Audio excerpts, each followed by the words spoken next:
Hi friends, வணக்கம்.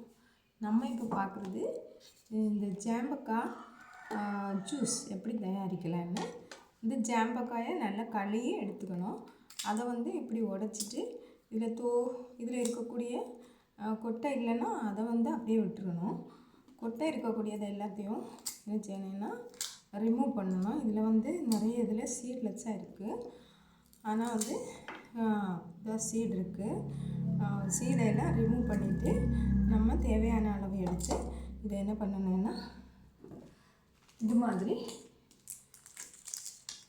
இது போல் நம்ம உடச்சி எடுத்துக்கணும். அப்புறம் இதுக்கு ஃப்ளேவருக்கு வேணும்னா ஒரு ஏலக்காய் சேர்த்துக்கலாம்.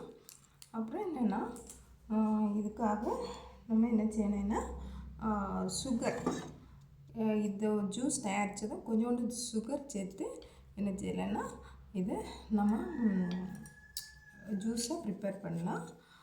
அப்புறம் சுகர் தேவையில்லைன்னா கூட இதில் இருக்கக்கூடிய இனிப்பு நமக்கு போதும். சுகர் பேஷண்ட்டெல்லாம் இது எடுத்துக்க தேவையில்லை.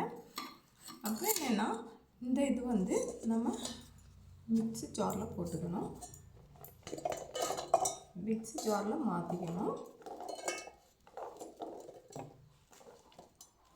மாற்றிட்டு நல்லா இதை நமக்கு கிரைண்ட் பண்ணணும்.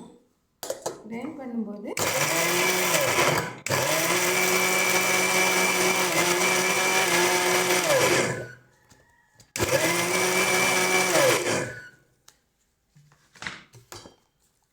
இந்த மாதிரி வந்துடும். இதை நம்ம என்ன பண்ணணும்னா ஒரு வெள்ளை துணி எடுத்துக்கணும். இந்த வெள்ளை துணியை எடுத்து இப்படி நம்ம பண்ணி நமக்கு எந்த ஜாரில் ப்ரிப்பேர் பண்ணணுமோ அதுக்கு உள்ளார இந்த வெள்ளை துணியை விட்டுட்டு அதில் இந்த ஜூஸை நம்ம ப்ரிப்பேர் பண்ணி வச்சுருக்கிற ஜூஸை இதுக்குள்ளார விடணும்.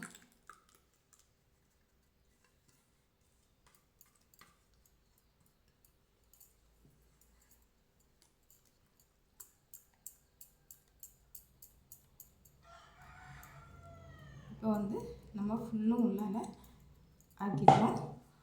ஆக்கிட்டு என்ன பண்ணணுன்னா இதை இப்படியே ஃபோல்டு பண்ணி அப்படியே பிசைஞ்சு நம்ம எடுத்துட்டேன்னா நமக்கு தேவையான ஜூஸு கிடைச்சிடும். இது பார்க்குறதுக்கு பிங்க் கலரில் நல்ல டேஸ்ட்டாக இருக்கும்.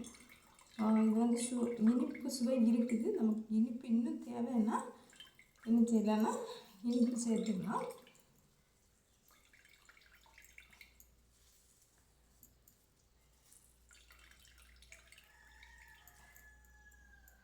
இப்போ இந்த சக்கரைலாம் நமக்கு இதான் வெளியாயிடுச்சு. இதை நம்ம ரிமூவ் பண்ணிடலாம். அப்புறம் என்ன செய்யணும்னா இதை நம்ம சர்வ் பண்ணி இந்த அவ்வளோ ஜூஸ், அவ்வளோ காலையும் இவ்வளோ ஜூஸ் இருந்திருக்கு பாருங்கள். அதனால தான் இதை வாட்டர் ஆப்பிள் அப்படிங்கிறது. இவ்வளோ ஜூஸ் நம்ம ப்ரிப்பேர் பண்ணிட்டோம். இந்த ஜூஸை நம்ம என்ன பண்ணலான்னா இது குடிக்கிறதுக்கு நல்ல சுவையாக இருக்கும். வேணும்னா நம்ம சர்க்கரை சேர்த்து நம்ம சர்வ் பண்ணிக்கலாம். சர்க்கரை வியாதி உள்ளவங்க இதில் சுகரை அவாய்ட் பண்ணலாம். இந்த ஜூஸை நம்ம என்ன பண்ணணும்னா வேற ஒரு ஜாரில் விட்டு கொஞ்சம் ஈஸ்ட்டு சேர்த்து நம்ம அப்படியே மூடி கொஞ்சம் காற்று இடைவெளி ஆகிறதுக்கு வச்சேன்னா இது ஒயினாக மாறிடும். 2 நாள் வச்சோன்னா அது ஒயினாக மாறிடும். அப்படி தேவையுள்ளவங்க அப்படி ப்ரிப்பேர் பண்ணலாம். இது ஒரு சிறந்த பானம். இது கேரளா மக்களோட நல்ல ஒரு ஸ்பெஷல் அந்த ஒயின் தான். தேங்க்ஸ்.